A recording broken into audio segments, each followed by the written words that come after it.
നമസ്കാരം സർ. നിയമസഭാ തെരഞ്ഞെടുപ്പ് അടുത്ത് വരികയാണ്. പക്ഷേ ഇപ്പോൾ നമ്മൾ പ്രതിപക്ഷ നേതാവിനെതിരെ ഒരു വിജിലൻസ് അന്വേഷണവുമായി സർക്കാർ വന്നിരിക്കുകയാണ്. എന്താണ് ഇത്? വല്ല അട്ടിമറിക്കുള്ള സാധ്യതയുണ്ടോ? അതോ ഇതിൽ ശരിക്കും സത്യസന്ധത എന്തെങ്കിലും ഉണ്ടോ? അതോ ഇതൊരു കള്ളപ്രചരണമാണോ? അല്ല, സതീശനെതിരെ ഇതിനെക്കുറിച്ച് നേരത്തെ അന്വേഷണം നടത്തിയതാണ്. അന്ന് വിജിലൻസ് തന്നെ ഒരു ക്ലീൻ ചിറ്റ് കൊടുത്തതാണ്. അന്വേഷണത്തിനകത്ത് അടിസ്ഥാനരഹിതമായി ചില ആരോപണങ്ങൾ മാത്രമേ ഉള്ളൂ, അതിനപ്പുറത്ത് അന്വേഷിക്കാനുള്ള വസ്തുതയില്ല എന്ന് വിജിലൻസ് പറഞ്ഞ കേസാണ്. പക്ഷേ നമ്മുടെ രാഷ്ട്രീയത്തിൽ കുറേ കാലമായിട്ട് ഈ വിജിലൻസിനെ CBIയെ കൂട്ടിലടച്ച തത്തയാണ് എന്നാണ് നമ്മൾ വിശേഷിപ്പിച്ചിരിക്കുന്നത്. പിന്നെ ചിലപ്പോൾ അങ്ങനെ ഇരിക്കുമ്പോൾ നമ്മുടെ ഈ ഓണത്തിനൊക്കെ ഓണപ്പൊട്ടിന് ഇറങ്ങുന്ന പോലെ ഇടയ്ക്ക് ED ഇറങ്ങും. ഇപ്പോൾ ഇലക്ഷൻ വരുമ്പോഴേ ഈ ഓണപ്പൊട്ടിന് ഇറങ്ങുന്നത്. 4 ദിവസം വരും, ഒരു പത്രസമ്മേളനം കൊടുത്തേച്ച് EDയിലെ മഹാത്മാക്കൾ അങ്ങ് പോകും. എന്തിനാ അന്വേഷിക്കുക? എന്താ റിപ്പോർട്ട്? ED ചെയ്യേണ്ട കുറേ കാര്യം തിരക്കിയിട്ടുണ്ടെന്നാണ് പറയുന്നത്. ഒരു റിപ്പോർട്ട് നമുക്ക് വന്നായിട്ട് അറിയത്തില്ല. ചില റിപ്പോർട്ടൊക്കെ കോടതി കൊടുത്ത് കോടതി എടുത്ത് ചവറ്റുകൊട്ടയിലും കളഞ്ഞിട്ടുണ്ട്. എന്നുവെച്ചാൽ ED മോശം ഒരു ഏജൻസിയാണെന്നൊന്നും ഞാൻ പറയുന്നില്ല. EDക്കുള്ളൊരു ക്രെഡിബിലിറ്റി ഉണ്ട്. ഏത് അന്വേഷണ ഏജൻസിക്ക് ഒരു ക്രെഡിബിലിറ്റി ഉണ്ട്. കറപ്റ്റ് ഓഫീസേഴ്സ് ഇരുന്നല്ല ക്രെഡിബിലിറ്റി പോകും. ED തന്നെ ഒരുപാട് പേരെ അറസ്റ്റ് ചെയ്തു, ഗവൺമെൻറ് തന്നെ അറസ്റ്റ് ചെയ്തു. കൈക്കൂലിക്കാരന്മാരുണ്ട്, CBI കൈക്കൂലിക്കാരുണ്ട്. അല്ലാതെ CBI എല്ലാം കുറേ പരമശുദ്ധന്മാരെല്ലാം കൂടെ യൂണിഫോം ഇട്ടുകൊണ്ടിരിക്കുന്ന സംഭവമൊന്നുമല്ല ഈ CBI എന്ന് പറയുന്നത്. CBIൻ്റെ കാലിൽ എത്രയോ ഭംഗിയായിട്ട് കേസ് അന്വേഷിക്കുന്നത് ഓഫീസർമാർ കേരള പോലീസിനുണ്ട്. അതിന് CBI ഒന്നും വേണ്ട. ED എന്ന് പറയുന്ന അവരും ഇങ്ങനെ വരികയും പോവുകയൊക്കെ ചെയ്യുന്നുണ്ട്. ഇനി പറഞ്ഞു വന്നതിൻ്റെ കാര്യം, ഇന്ത്യയിൽ നിഷ്പക്ഷമായി നിർഭയമായി അന്വേഷണം നടത്തുന്ന ഒരു അന്വേഷണ ഏജൻസി സത്യത്തിനില്ല. അതാണ് വാസ്തവം ഇത്തരം കേസുകളിൽ. പിന്നിപ്പോൾ ഇത് BD സതീശനെതിരെ അഴിമതിയാണ് പറഞ്ഞിരിക്കുന്നത്. ഞാൻ രതീഷിനോട് ചോദ്യം ചോദിച്ചോട്ടെ, അഴിമതിക്കാരല്ല എന്ന് താങ്കൾ വിശ്വസിക്കുന്ന ഒരു 10 നേതാക്കന്മാരുടെ പേര് പറയാം. ഇല്ല, ആദ്യം എടുത്ത് പറയുകയാണെങ്കിൽ G. സുധാകരൻ സാറിനെ പറയാമല്ലോ. അല്ല, 10 നേതാക്കന്മാരുടെ പേര് പറയാൻ പറ്റില്ല. 5 നേതാക്കന്മാരുടെ പേര് പറയാം. പറ്റത്തില്ല. ഇതാ കേരളത്തിലെ ജനങ്ങളുടെ സ്ഥിതി എന്ന് പറഞ്ഞാൽ, കേരള രാഷ്ട്രീയത്തിൽ നിൽക്കുന്ന 99.9% രാഷ്ട്രീയക്കാരനും കറപ്റ്റാണ്. അതിനകത്ത് ആർക്കത്ത് തർക്കം എന്താ ഇത്? അപ്പം ആകെ അഴിമതി കേസിൽ ശിക്ഷിച്ച ഒരാളേ ഉള്ളൂ, R. ബാലകൃഷ്ണപിള്ള. താരതമ്യേന അഴിമതി കുറഞ്ഞ ആളാണ് ബാലകൃഷ്ണപിള്ള. ബാലകൃഷ്ണപിള്ള വളരെ സമ്പന്നമായ ഒരു കുടുംബത്തിൽ നിന്ന് വന്ന ആളാണ്. കൈക്കൂലിക്കാരനല്ല എന്നൊന്നും ഞാൻ പറഞ്ഞില്ല. അതുകൊണ്ടാണല്ലോ ശിക്ഷിച്ചത്. ശരിക്കും പറഞ്ഞാൽ കൈക്കൂലി വാങ്ങിച്ചതിനല്ല ശിക്ഷിച്ചത്. അതിനകത്തൊരു ടെക്നിക്കൽ എററാണ്. ഞാൻ ആ കേസിലേക്ക് പോകുന്നില്ല, ഗ്രാഫിക് കേസിലേക്ക് ഞാൻ പോകുന്നില്ല. ഞാൻ പറഞ്ഞു വന്നത്, R. ബാലകൃഷ്ണപിള്ള ഒഴിച്ച് ഒരു അഴിമതി നടത്തിയ ആളിനെയും ഇന്ന് വരെ തുറുങ്കിലടയ്ക്കാൻ കഴിഞ്ഞിട്ടില്ല. എന്ന് പറയുമ്പോൾ R. ബാലകൃഷ്ണപിള്ള ഒഴിച്ച് കേരളം ഭരിച്ച മന്ത്രി പ്രവീണന്മാരിൽ ബാക്കി എല്ലാവരും രൂപക്കൂട്ടിലിട്ട് വെക്കേണ്ട വിശുദ്ധന്മാരാണെന്നർത്ഥം. കേരള രാഷ്ട്രീയത്തിൻ്റെ എല്ലാ ഉത്തരേന്ത്യൻ രാഷ്ട്രീയം പോലെ ഈ കേരളത്തിലെ നല്ലൊരു ശതമാനം നേതാക്കന്മാരും കൈക്കൂലിക്കാരും അഴിമതിക്കാരുമാണ്. അതുകൊണ്ട് ഇപ്പോൾ BD സതീശനെതിരെ ഒരു അഴിമതി ആരോപണം വന്നെന്ന് പറഞ്ഞാൽ ജനങ്ങൾ ചിരിക്കും. എന്തോ കാര്യം? ആരാ അന്വേഷിക്കുന്നത്? അന്വേഷിക്കുന്നവരുടെ ക്രെഡിബിലിറ്റി എന്താണ്? അതുകൊണ്ട് ഇത് ചുമ്മാ ഒരു പത്രവാർത്ത സൃഷ്ടിച്ചെന്നുള്ളതിനകത്ത് അതിനപ്പുറം വേറെ കാര്യം ഒന്നുമില്ലെന്നാണ് എനിക്കൊന്ന്. നമ്പർ 1. നമ്പർ 2, ഈ കേസ് എനിക്ക് മനസ്സിലാകുന്നത് ഈ വിദേശ വിനിമയ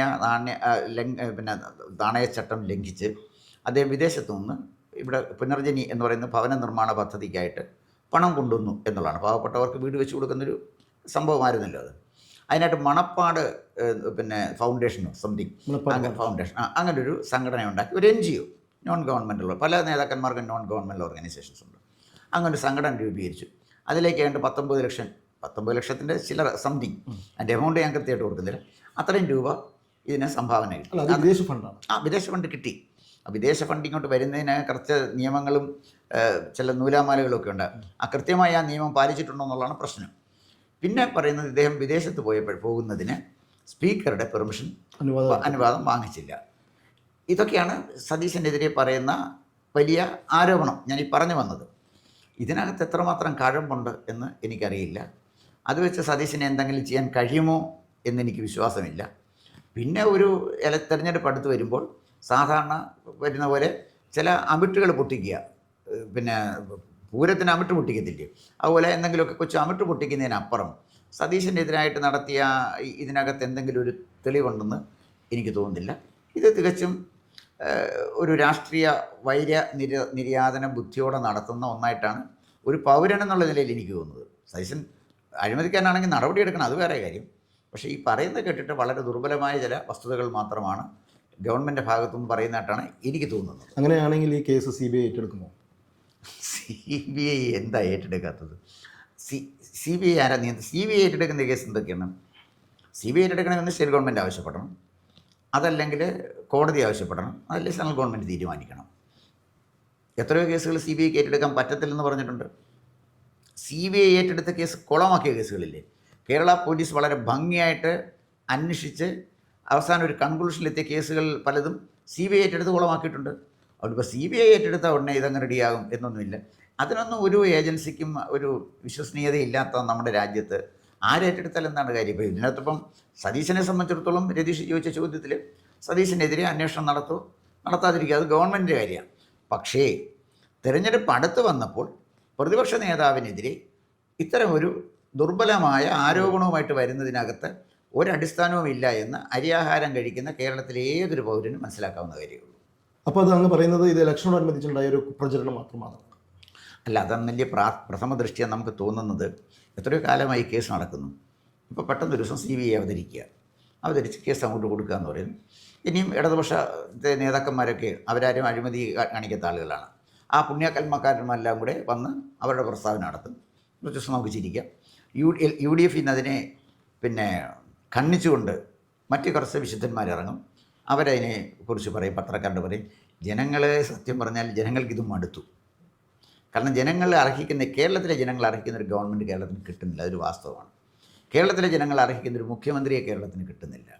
നമ്മുടെ സാക്ഷരത നേടിയ സമൂഹം അർഹിക്കുന്ന മന്ത്രിമാരെ കിട്ടുന്നില്ല. അത് ഏത് മുന്നണി ഭരിച്ചാലും അത് തന്നെയാണ്. ഇപ്പം LDF അങ്ങോട്ട് മാറി UDF വന്നുള്ള ഗുണം എന്താണ്? ശിവൻകുട്ടി മാറി റബ്ബ് വന്നതുകൊണ്ട് വല്ല കാര്യമുണ്ട്? ശിവൻകുട്ടിക്കൊന്നുമില്ലെങ്കിലും ഈ കടുത്ത മതമൗലികമൊന്നുമില്ലല്ലോ. ശിവൻകുട്ടി എന്തെങ്കിലുമൊക്കെ പറഞ്ഞു ആരെയും ഉപദ്രവിക്കത്തില്ലല്ലോ, ആരോടെയും പക്ഷപാതപരമായിട്ടൊന്നും ചെയ്യത്തില്ലല്ലോ. മന്ത്രി എന്നുള്ള നിലയിൽ എഫക്റ്റീവ് ആണെന്നൊന്നും എനിക്ക് അഭിപ്രായ വ്യത്യാസമില്ല. അദ്ദേഹത്തിൻ്റെ രാഷ്ട്രീയ നേതാവ് എന്നുള്ള നിലയിൽ ഒരു ആദരണീയനായ ഒരു രാഷ്ട്രീയ നേതാവായിട്ട് ഞാൻ കാണുന്നുമില്ല. പക്ഷേ അത് മാറ്റിയിട്ട് അബ്ദുൾ റബ്ബ് വന്നാൽ എന്തായിരിക്കും? വറചട്ടിയിൽ നിന്ന് ഈ രീതിയിലോട്ട് ചാടുന്ന പോലെയല്ലേ ഉള്ളൂ. അപ്പം ഞാനതാ പറഞ്ഞത്, ഈ അന്വേഷണത്തിൽ നിന്നും വലിയ കാര്യങ്ങളൊന്നുമില്ല. ഇത് ചുമ്മാതെ പത്രക്കാർക്ക്, ആരും വായിക്കാത്ത കുറേ പത്രമുണ്ടല്ലോ, ആളുകൾ തുറന്നു പോലും നോക്കത്തില്ല. ആ പത്രത്തിൽ അച്ചടിച്ച് വരാമെന്നുള്ള ജനമാരാണ് ഇതെടുക്കുന്നത്. ഏതെങ്കിലും ഒരാളോട് സംസാരിച്ച് നോക്കൂ. ഈ പുനർജനിയും ദൂരം അവർക്കറിയത്തില്ല.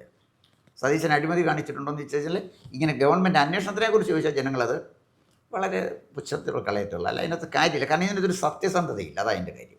എന്തായാലും വി ഡി സതീശൻ കുറ്റം ചെയ്തിട്ടുണ്ടെങ്കിൽ ആ ശിക്ഷ അനുഭവിക്കട്ടെ, ഇല്ലെങ്കിൽ അദ്ദേഹം നിരപരാധിയായിട്ട് തന്നെ തുടർന്ന്. അതെ, സതീശൻ കുറ്റം ചെയ്തിട്ടുണ്ടെങ്കിൽ കൃത്യമായ തെളിവുകളോടുകൂടി അദ്ദേഹത്തിനെ നിയമത്തിന് മുന്നേ കൊണ്ടുവരണം. അത് നമ്മൾ ബഹുമാനിക്കാം. അല്ലെങ്കിൽ പിന്നെ ചുമ്മാ ഇങ്ങനെ ബഹളങ്ങൾ കാണിച്ചിട്ട് കാര്യമില്ല. തെരഞ്ഞെടുപ്പിനോടനുബന്ധിച്ച് വന്ന പൊട്ടിച്ച കൊച്ചു കൊച്ചു ഗുണ്ടുകളിൽ ഇതൊരു നനഞ്ഞ പടക്കമാണ്, അതിനപ്പുറത്ത് വേറെ കാര്യമൊന്നുമില്ല. കൂടുതൽ വാർത്തകളും വിശേഷങ്ങളും നേരിട്ട് ലഭിക്കാൻ ജനങ്ങളിൽ നിന്ന് ജനങ്ങളിലേക്ക് ജനഭൂമി ന്യൂസ് സബ്സ്ക്രൈബ് ചെയ്യൂ. ബെൽ ബട്ടൺ അമർത്താനും മറക്കരുത്.